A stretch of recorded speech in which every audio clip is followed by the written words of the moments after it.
Hi you guys, welcome back to my channel. Today I'm going to be talking about products on my shopping list, on my wish list, on my want list, on my hit list. So let's get started. First up, the Too Faced Born This Way concealer. I ordered this the second it came out from the Too Faced website. It is not here yet. It has been 2 weeks and I have been waiting by my letterbox the entire time.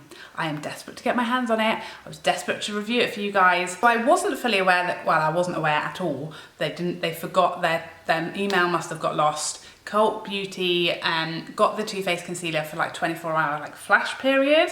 But other than that, you could only get it directly from Too Faced website, which I did. Obviously that means it is coming all the way from the US of A, so it's gonna take a while to get to me. But I think the shipping and tax costs that I paid for that was incredibly reasonable. It was £6, which you pay on the website. So fingers crossed, I will update you. What was this? That wasn't fingers crossed. That is fingers crossed. So I'll update you if I do get stiffed on import taxes or anything like that. I should not, because I have already paid them via the Too Faced website, but sometimes these things happen.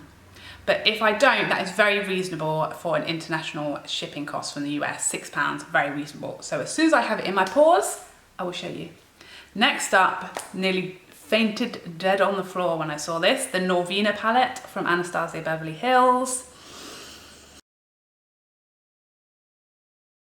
Now, people feel very different ways about this. A lot of people feel like sometimes companies can't win, you know.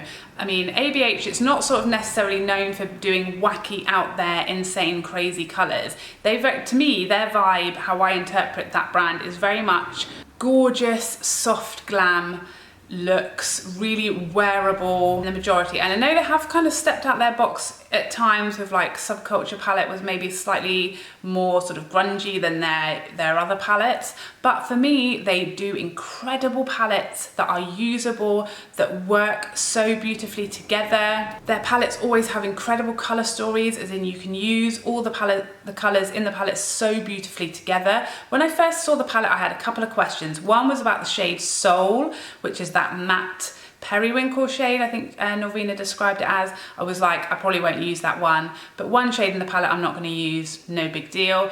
I also felt like, given that they've gone for 7 mattes and 7 shimmers, which is a lot of shimmers versus the mattes, I felt like, oh, I need a deep purple in there. But having seen the swatches now,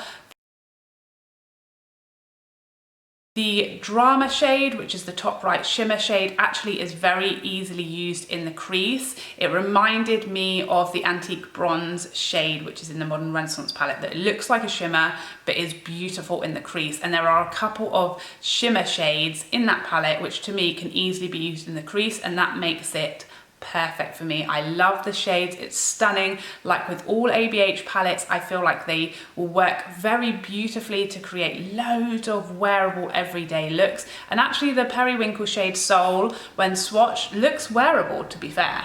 Another item I've already ordered, the Charlotte Tilbury Bronze and Glow palette in the medium dark shade.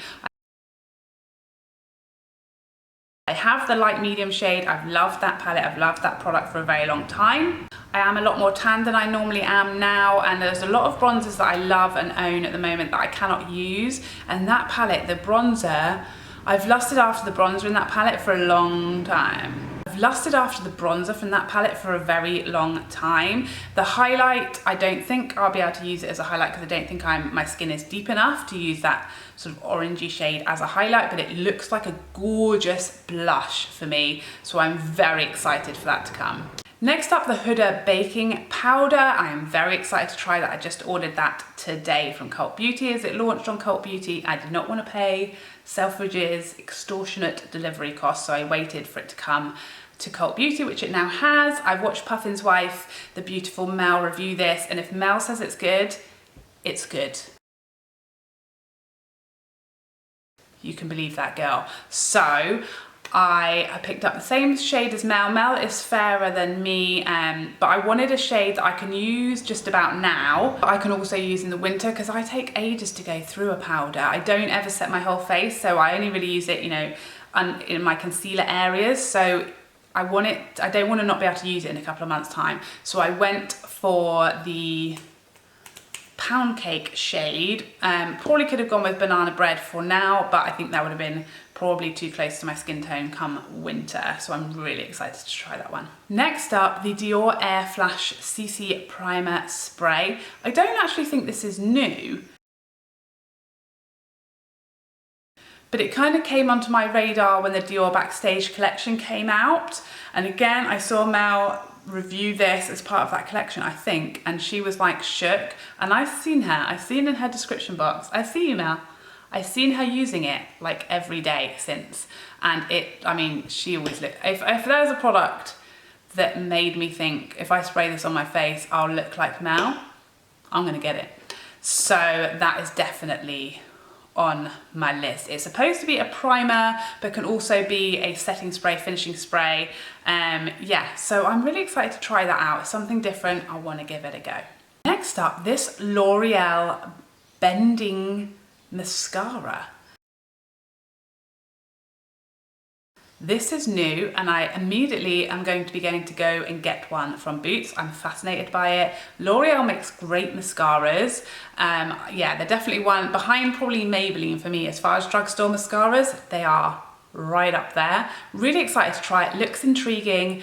Looks, I don't know, I'm just fascinated. I want to try it. I want to see if it's going to make my life easier because you know I am really, really lazy. And last but not least, the Hyper Real Foundation from MAC, which is coming back real soon. Now I say this because it isn't a foundation. No. Apparently, I do not remember it, I never tried it, but apparently Hyper Real Foundation from MAC was this gorgeous, dewy, amazing foundation back in the day. I don't know what day, I don't remember it, but it was back in the day. Lots of people were devastated when it got discontinued, and it seemed to be coming back. They announced that this Hyper Real foundation was coming back, but then when you see it, it's only available, I think, 4 shades, and it is in fact more of an illuminator. So it looks very much like a liquid glow product. It's been described as like strobe cream, MAC strobe cream, but more pigmented. Now to me, it looks like the sort of pearlescent shade in there. There are 4 shades. One of them looks like, immediately I was boom drawn to that, the sort of pearl looking shade. We don't know the shade names yet, or I don't know the shade names yet because it's not come out.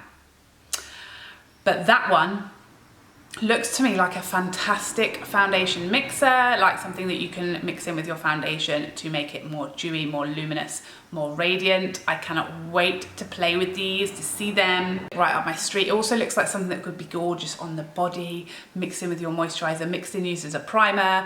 So yeah, I am really excited to see more about that one. So there you have it. That is everything I am lusting over at the moment. Please let me know what you are lusting over, what you are after, what is on your list, what you're saving up for in the comments down below. If you have any of this stuff, please let me know how you got on with it. I love to know. I'm very, very nosy. I hope you enjoyed this video. If you did, please like and subscribe before you go so I can see you again. Let's take care for now. Bye, bye, bye, bye, bye.